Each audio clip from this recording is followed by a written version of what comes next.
Assalamualaikum warahmatullahi wabarakatuh. Perkenalkan, nama saya Arini Ayu Wulansari dengan NIM 1921014. Jurusan Hukum Keluarga Islam. Nah, pada video kali ini saya akan sedikit mempresentasikan makalah saya pada mata kuliah Sosiologi Hukum, yakni dengan Bapak Z Haryanto SHMH. Terima kasih kepada Bapak yang telah memberikan tugas yang sangat menarik ini. Baik, judul makalah saya itu tentang kenakalan remaja dalam perspektif sosiologi hukum. Nah, pertama-tama kita bakal mencari tahu apa itu pengertian dari kenakalan remaja, kemudian teori dan konsep kenakalan remaja, kemudian apa-apa saja sebab terjadinya kenakalan remaja itu, serta contoh kasus-kasus dalam kenakalan remaja, serta bagaimana cara kita mengatasi kenakalan remaja di era sekarang. Kenakalan remaja bisa disebut dengan istilah juvenile. Berasal dari bahasan Latin juvenilis yang artinya anak-anak, anak muda, ciri karakteristik masa muda, sifat-sifat khas dan periode remaja. Sedangkan delinquent berasal dari bahasa Latin deliquere yang berarti terabaikan, mengabaikan, yang kemudian diperluas menjadi jahat, nakal, antisosial, kriminal, pelanggaran aturan, pembuat keributan, pengacau, durjana, dan lain sebagainya. So, juvenile delinquency atau kenakalan remaja adalah perilaku jahat atau kenakalan anak-anak muda yang merupakan gejala sakit atau bisa disebut dengan patologis secara sosial pada anak-anak remaja yang disebabkan oleh satu bentuk pengabaian sosial, sehingga mereka mengembangkan bentuk perilaku menyimpang. Nah, pada dasarnya kenakalan remaja ini adalah perilaku remaja yang tidak sesuai dengan norma-norma yang berlaku di masyarakat. Remaja yang nakal juga disebut dengan remaja yang cacat sosial. Nah, hal ini diakibatkan karena pengaruh sosial di tengah-tengah masyarakat yang tidak baik.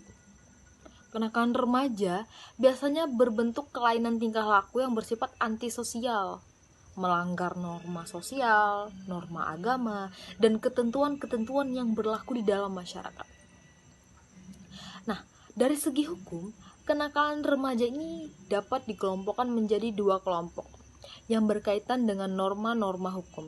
Yang pertama, kenakalan remaja yang bersifat amoral dan sosial serta tidak diatur dalam undang-undang, sehingga kita sulit untuk menggolongkan sebagai pelanggar hukum. Kemudian yang kedua ada kenakalan yang bersifat melanggar hukum dengan penyelesaian sesuai dengan undang-undang dan hukum yang sama dengan perilaku melanggar hukum yang dilakukan oleh orang dewasa. Nah, kita masuk ke dalam teori dan konsep kenakalan remaja. Yang pertama yaitu teori kenakalan remaja, yaitu ada social control theory. Social control theory berpendapat bahwa sistem keyakinanlah yang membimbing apa yang dilakukan oleh orang-orang yang secara universal mengontrol tingkah laku, tidak peduli apapun bentuk keyakinan yang dipilih anak-anak itu baik atau buruk. Kemudian ada labeling theory. Labeling theory adalah jika seseorang mendefinisikan sesuatu situasi adalah nyata, maka nyata pula lah yang menjadi konsekuensinya. Nah, menurut teori ini ada dua bentuk penyimpangan, yaitu primary defense, bisa disebut primary defense, merupakan bentuk pelanggaran pertama kali cenderung mencoba-coba, tidak sengaja, tidak serius, atau perilaku anak-anak yang ya coba-coba begitu. Kemudian yang kedua ada second defense, merupakan pelanggaran lanjutan, muncul dari konsep diri cenderung reaktif, memiliki motivasi atau wujud eksistensi. Kemudian kita masuk kepada penyebab terjadinya kenakalan remaja. Apa sih penyebabnya? Perilaku nakal pada remaja itu bisa disebabkan oleh beberapa faktor dari remaja tersebut, baik itu bisa berasal dari eksternal maupun internal dari seorang remaja tersebut. Nah, faktor internal itu yang pertama itu krisis identitas. Perubahan biologis dan sosiologis pada diri remaja memungkinkan terjadinya dua bentuk integrasi. Yang pertama itu bentuk perasaan atau konsistensi dalam kehidupan. Yang kedua, tercapainya identitas peran. Kenakalan remaja terjadi karena remaja gagal mencapai masa integritas kedua. Kemudian yang kedua dari faktor internal yaitu ada kontrol diri yang lemah. Remaja yang tidak bisa mempelajari dan membedakan tingkah laku yang dapat diterima dengan yang tidak dapat diterima, yang baik ataupun yang buruk itu. Begitupun mereka yang telah mengetahui perbedaan dua tingkah laku tersebut namun tidak bisa mengembangkan, mengontrol diri untuk bertingkah laku sesuai dengan pengetahuannya. Kemudian kita masuk kepada faktor eksternal yang mempengaruhi dari kenakalan remaja tersebut. Yang pertama itu faktor keluarga dan perceraian orang tua. Tidak bisa dipungkiri bahwa tidak adanya komunikasi antar keluarga atau perselisihan antar anggota keluarga bisa memicu perilaku negatif pada remaja sendiri. Nah, pendidikan yang salah di keluarga pun seperti terlalu memanjakan anak, tidak memberikan pendidikan agama kepada atau penolakan terhadap eksistensi anak bisa menyebabkan terjadinya kenakalan remaja. Kemudian ada lingkungan atau tempat tinggal yang kurang baik. Nah, ini menjadi salah satu faktor juga bahwa kenakalan remaja itu semakin meningkat. Nah, berikut ada sebuah contoh kasus dari Raffi. Beliau adalah siswa SMA kelas 3 Pangudi Luhur. Pemuda berusia 17 tahun tersebut tewas ditusuk oleh orang yang tidak dikenal saat ia berada di dalam clubbing di clubbing Sheraton Kemang, Plifon, Kemang, Jakarta Selatan. Sebelum sempat dirawat di rumah sakit, nyawanya sudah melayang tak tertolong. Nah, kejadian penusukan tersebut terjadi pada Sabtu 5 November 2011 dini hari.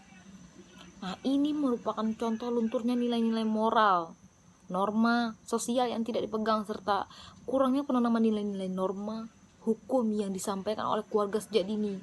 Dalam hal ini, peran sentral keluarga yang merupakan penerapan pola pendidikan primer atau pertama kali saat ini dinilai kurang memperhatikan aspek-aspek nilai agama.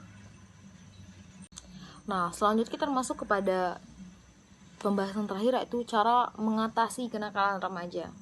Di sini ada banyak sekali beberapa pembahasan tentang bagaimana sih cara mengatasi itu kenakalan remaja. Yang pertama saya bisa jelaskan itu tentang kegagalan menghadapi identitas peran dan lemahnya kontrol diri. Bisa dicegah atau bisa diatasi dengan prinsip keteladanan. Nah, remaja harus bisa mendapatkan sebanyak mungkin figur orang dewasa yang telah melampaui masa remajanya dengan baik. Juga mereka berhasil memperbaiki diri setelah sebelumnya gagal pada tahap ini. Nah, kemudian yang kedua itu kemauan orang tua untuk membenahi kondisi keluarga sehingga terciptanya keluarga yang harmonis, komunikatif, dan nyaman bagi mereka para remaja. Kemudian selanjutnya ada kehidupan beragama dalam keluarga.